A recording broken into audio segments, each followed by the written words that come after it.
The date, September 11th, 1973. That's when this picture was taken exactly 41 years ago. It is one of the last known photos of Chilean President Salvador Allende. He's in the middle there with a helmet and gun. He was armed for a reason. A military coup against him was underway, and hours later he would be found in the presidential palace, dead of what appeared to be a self-inflicted wound. The coup was held by General Augusto Pinochet. The military ruled until 1990, bringing about major economic and social change in the country. But that era still divides Chile to this day. From the thousands killed during Pinochet's rule to the inspiration it provides for hundreds of the bombings in the capital, Santiago.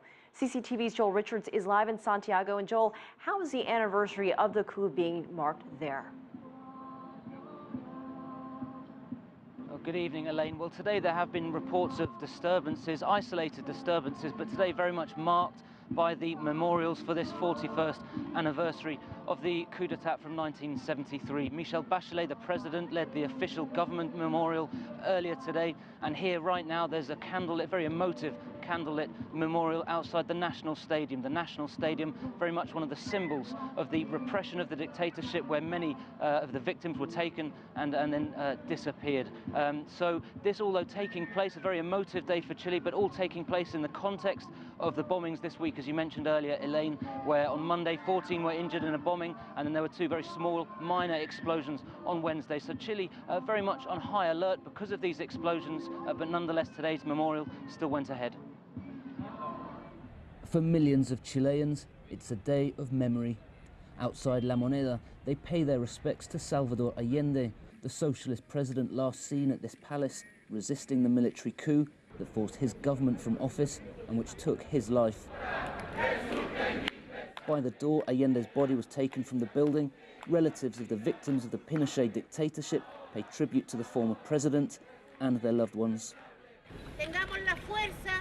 I hope we always have the strength and that new generations come every September 11th, till the end of our days, to place an offering as a show of respect, a show of pride, and to say never again.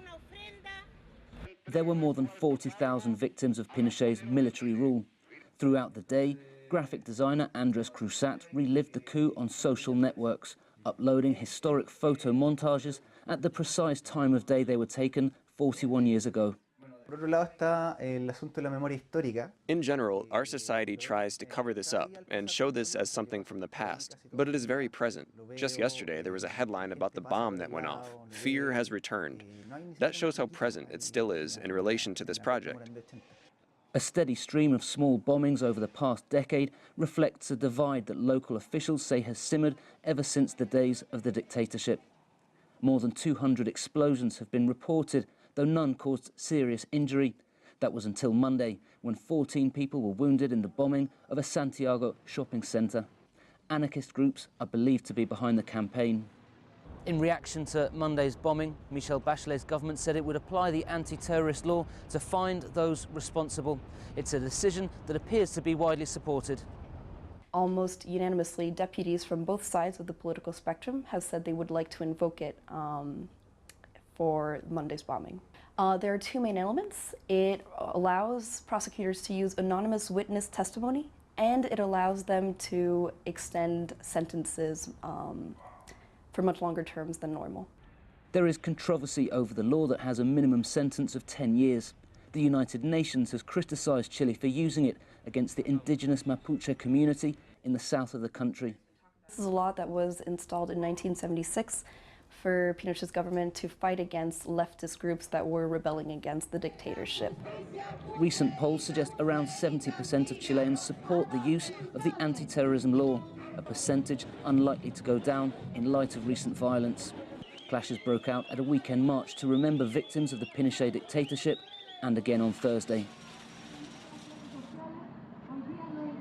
Well, today Michelle Bachelet made an appeal for more information about what happened during the dictatorship. Really, there's been a pact of silence by the military since the return to democracy in 1990, and there's still very much that's yet to be discovered and to be found out about what happened during the dictatorship. So the 11th of September, though, here in Chile, still very much a day in which there's reflection both on the past but also the present.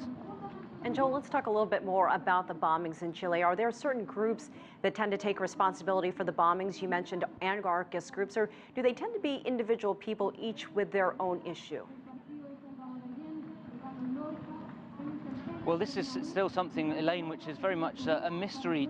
Prosecutors here in Chile have said that they estimate there are around 80 anarchist groups that have claimed responsibility for a series of explosions which dates back around about a decade, over 200 minor explosions. The timing and the location always has been to avoid any injury. We saw a difference to this on Monday with the explosion here in Santiago, but still there's very little information about who is responsible for these. So while there's still this air of uncertainty, there's also the question of exactly what are they trying to achieve with this campaign of, as we said, sustained campaign of very minor, small explosions. But while we still don't know the identity, then it remains to be seen exactly what they're trying to achieve.